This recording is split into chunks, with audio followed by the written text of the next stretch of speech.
যাদের শরীরে দুইটি দাগ আছে ওই শরীর কখনো জাহান্নামে যাবে না, তার জন্য জান্নাত ওয়াজিব হয়ে যাবে। এমনকি এই দাগ দুইটি যদি আপনার শরীরে থাকে জাহান্নামের আগুন আপনাকে গ্রহণ করবে না। সহিহ তিরমিজি 1669 নম্বর হাদিসে বলা হয়েছে, যাদের শরীরে এই দুইটি দাগ থাকবে তাদের জন্য জাহান্নাম হারাম হয়ে যাবে। আবু হুরায়রা রাদিয়াল্লাহু তাআলা আনহু থেকে বলেছেন, রাসূলুল্লাহ সাল্লাল্লাহু আলাইহি ওয়াসাল্লাম বলেন, দুনিয়াতে যাদের শরীরে এই দুইটি চিহ্ন অথবা দুইটি দাগ ফুটে উঠবে, হাসরের দিন সেই দাগ তার জন্য আল্লাহর দরবারে সুপারিশ করবে। সুবহানাল্লাহ। প্রিয় দর্শক, আপনাদের কারো শরীরে এই দুইটি দাগ আছে কিনা অবশ্যই জেনে যাবেন এবং ভিডিওটি শেয়ার করে দিবেন আপনার অন্যান্য মুসলিম ভাই বোনদেরকে দেখার জন্য।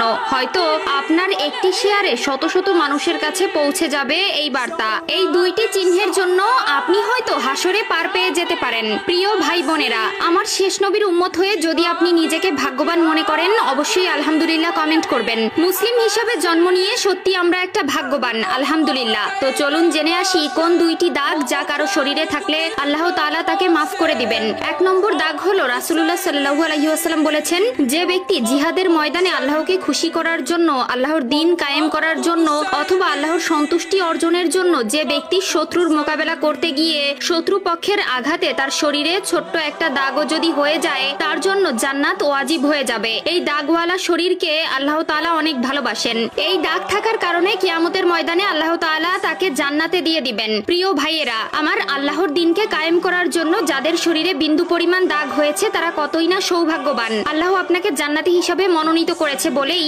আপনার শরীরে এমন দাগ হবার সুযোগ এসেছে। 2 নম্বর দাগ হলো ফরজ ইবাদত। ফরজ ইবাদতের মধ্যে যদি কোনো একটি দাগ তার শরীরে দেখা যায় তাহলে তার জন্য জান্নাত ওয়াজিব হয়ে যাবে।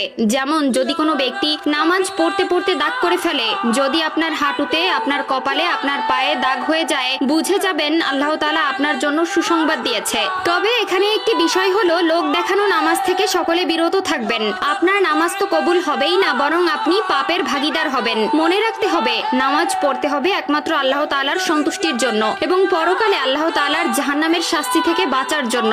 নামাজ না পড়লে মানুষ কি বলবে? অনেক বয়স হয়েছে, মানুষ খারাপ বলবে। নামাজ পড়লে সকলে ভালো বলবে। এই ধরনের চিন্তা ভাবনা নিয়ে কখনোই আল্লাহর ইবাদত করবেন না। কেউ যখন হেঁটে মসজিদে যায় তখন তার জন্য সওয়াব লেখা হয়, তার মর্যাদা বৃদ্ধি হয় এবং তার গুনাহ মাফ করে দেওয়া হয়। এ প্রসঙ্গে রাসূলুল্লাহ সাল্লাল্লাহু আলাইহি ওয়াসাল্লাম বলেছেন, যে ব্যক্তি বাড়ি থেকে পবিত্র হয়ে কোনো ফরজ নামাজ আদায় করার জন্য হেঁটে আল্লাহর ঘরে মসজিদে যায় তার প্রতিটি কদমের বিনিময়ে একটি করে গুনাহ মাফ হয় এবং প্রতিটি কদমের জন্য একটি করে উচ্চ মর্যাদা লাভ হয়। বরং আসার পথেও সমপরিমাণ নেকির ওয়াদা রয়েছে। নামাজ এমন এক আলো যার মাধ্যমে আমরা জীবনের অন্ধকারে পথ খুঁজে পাই। এটি আমাদের অন্ধকার কবরকেও আলোকিত করে। আল্লাহ তাআলা আমাদের সবাইকে সঠিক বুঝ দান করুক। আমিন।